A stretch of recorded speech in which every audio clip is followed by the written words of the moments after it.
Let's continue with our discussion about the patients and families that are yet to be compensated after the Life Esidimeni tragedy. Joining us now, we are going to respond to the interview we just had a little bit earlier with a lawyer representing the patients and families. That was Ulrich Roux. On the line now, we've got Thabo Masebe. He is the spokesperson for the Gauteng Provincial Government. Thabo, thanks for availing yourself. It's good to have you on the program. Thank you, Leah.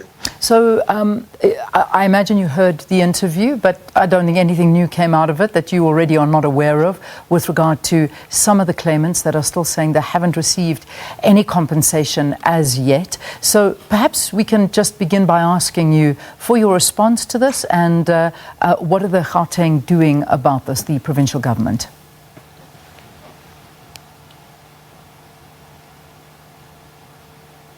Thabo, good morning. Are you able to... looks like we've lost the link there with Thabo. So we'll try and get him back up there and make sure that the connection is okay. But one of the big issues to be discussed here is about the Life Esidimeni tragedy. It's still something that hangs over the history of South Africa. As we said, one of the darkest pages in our history, no doubt, with about 133 mentally ill patients that lost their lives when the Life Esidimeni hospital was closed down and these patients were transferred to different institutions around Gauteng, some of them certainly not equipped to deal with the conditions that many of these patients were suffering with. And that, of course, lost to many, many lives and still families and patients struggling at this time. We have Thabo Masebe. I think you back, Thabo. Are you able to hear us now? Yes, I can hear you. Good, good. I'm glad. All right, the joys of technology. Let's try and just get your reaction to what we said in the previous interview with Ulrich Roux and also about these claimants that are saying they are still waiting to be paid out. Well, what I'm saying, Leanne, is that so in 2018, Justice Moseneke gave his arbitration award, and when he did that, he gave us a list of 134 people who were all part of the arbitration process, and he ordered us to pay them compensation.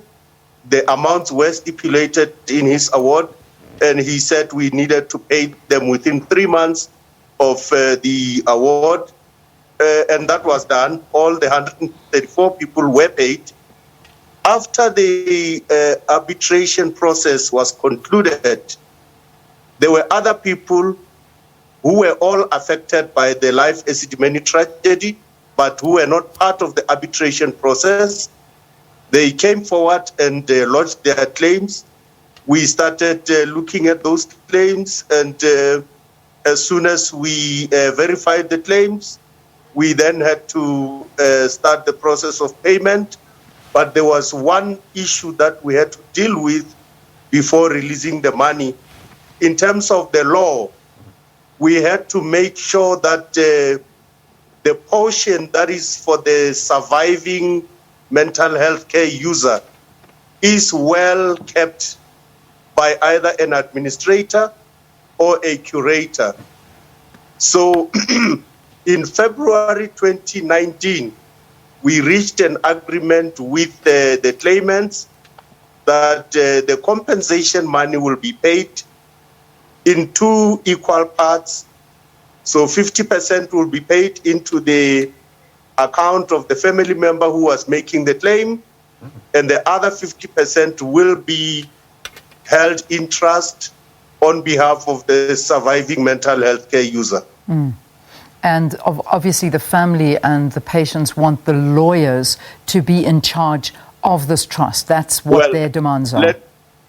That is not, we don't have a problem with that. They can appoint any lawyer to help them do that. Obviously, it is not the decision of government. It is a decision that has to be made by the courts. So our understanding is that those families have now approached the Master of the High Court. That is provided for in law. We don't have a problem with that. As far as the payments are concerned, we have made sure that all the claims that were verified are paid.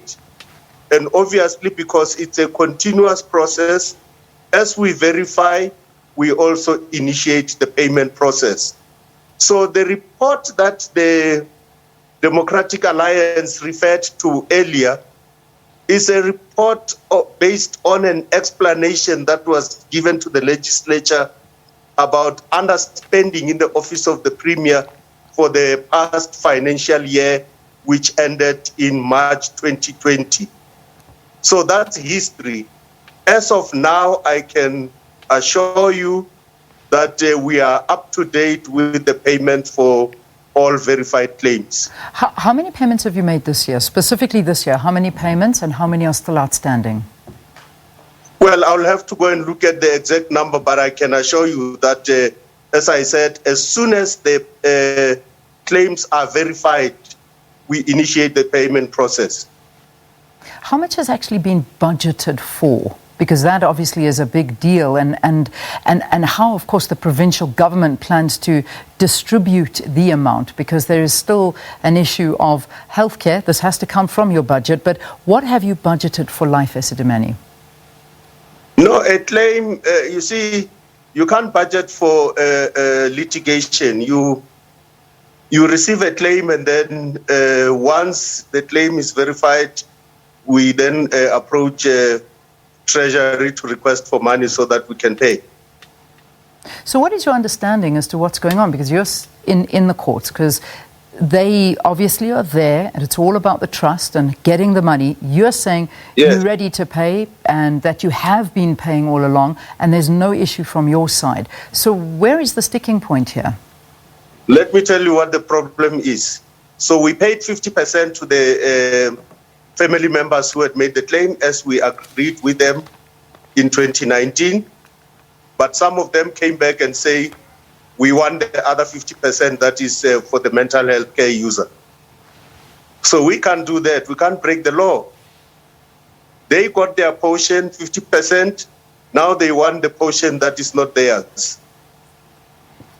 Why wasn't that done in the first... And we can't do that. But Thabo, so they are welcome to go to court. Okay, so why was this not done and decided in the first place, that you withhold the 50%, and then, of course, it's the issue of the trust? But why is it that there has to be a court process that goes through when the original payment was made? Surely that should have all been decided before these payments were even made.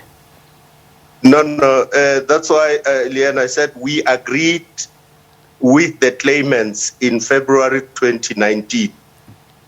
We then set in motion the process to get the court to appoint either a curator or administrators to look after the money for the mental health care users. While we were busy with that process, some of the families then came and said, no, we don't want to proceed with this process. We want all the money to be paid to our accounts. And that is why they've now gone to brief lawyers to demand all that money, that even the portion that was meant for the mental health care user to be paid directly to them. Thabo, perhaps you can explain to us the difference between, because we know that those that were a part of the very first arbitration, that's been finalized, that's been paid. Now there's the second group that obviously is now an issue. How did the first group work? Why is there a difference between these two?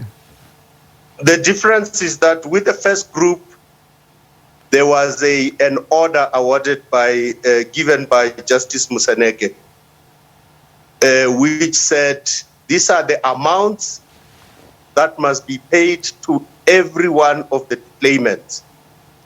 Then we paid according to the order. The second group, the problem came when we had to determine how much of the compensation amount must be paid to the family and how much of it must be paid to the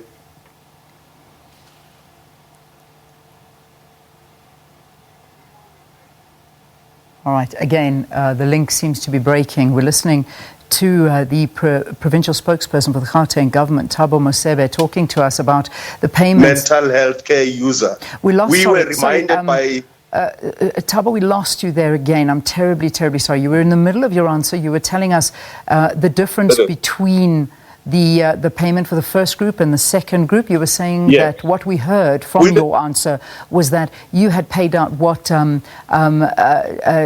Moseneke had said that you must pay. Now with the second group, the difference is, that's where we lost you. The second group was not covered by the arbitration award. It's a completely different matter. So when we looked at the claim, the only thing that we did was that we will give the same amount that Justice Moseneke stipulated in his award. But the difference and the problem comes when we have to say how much of it must be paid to the family and how much of it must be kept in trust for the mental health care user.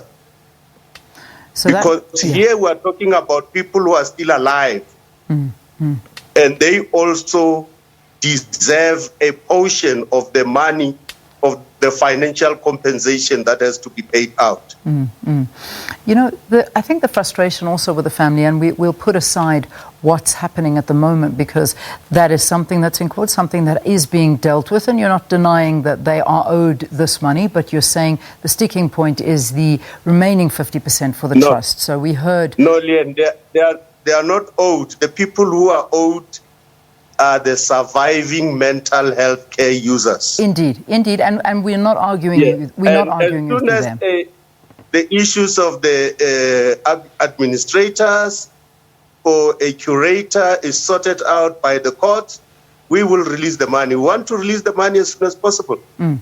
Indeed, I think for the mental health care users. Yeah. Yes. Thabo, one of the big frustrations as well is the accountability. It's one thing to have, and this is obviously a separate conversation, and we started that. A lot of the families are still not satisfied that there has been no accountability.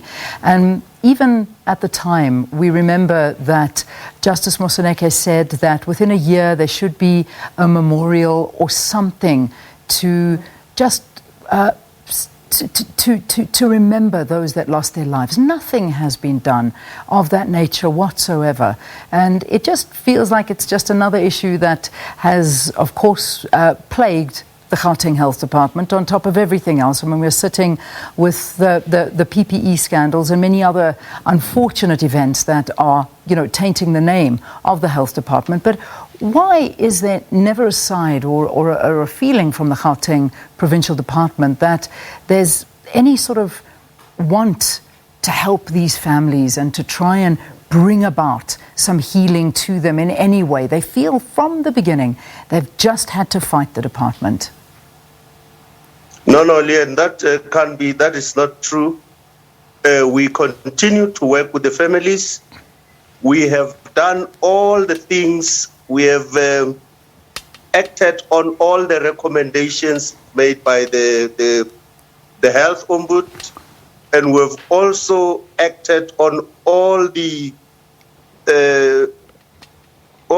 matters that were referred to us by Justice Moseneke, or the order that Justice Moseneke gave in 2018. The issue of the memorial or the monument is linked to the kind of care that we are now giving to the mental health care users. Because the families said, we are not looking for a symbolic monument. Rather, we are looking for a living monument. So that is why it is linked to the kind of care, the quality of care that we are giving. There are other things that are also being discussed, including whether government should not look at the possibility of building more institutions to help care for the mental health care users. Yeah. If you recall, we did mention even this year in the State of the Province address that we have increased the number of hospital beds to care for the acutely ill mental health care users. So we continue to do everything to improve the quality of care. Yeah. And Just of course, in we turn, remain committed to deal with all other matters. all right, that's a conversation for another day that we certainly can debate you on. But I want to just wrap up this interview with a very, very important question, because we know and we've heard that the DA came out, I think they came out in March, where they were saying that 8 patients are still missing, that they still, till this day, have not been found. Can you update us? Have all the patients that went missing in Life Esidimeni been located and found, or are there still some missing? No, it's not about missing. As far as I can recall, yes, there were a number of reasons why people could not be located. Some of them is because they were using different names and so on. But I'll have to go and check the records with the Department of Health. So you don't have that information as to whether everyone's been found? You don't know? No, I'm saying I'll have to check with the Department of Health because they were dealing directly with that matter. Right. But as I said to you, in some instances, it is the issue of people using different names and so on. All right, Thabo, let's leave it there. Unfortunately, in the interest of time, I have to let you go. But thanks for updating us. Thabo Masebe is the spokesperson for the Gauteng Provincial Government, updating us on the compensation or lack thereof of families and patients who were affected by Life Esidimeni tragedy, and also the issue of some patients still missing and not being able to answer whether or not they've been found. You'd think that that would be information at the tip of your fingers to say, no, it's been sorted. But we can't. We needed more time, unfortunately. Yeah. That's where we're going to have to leave.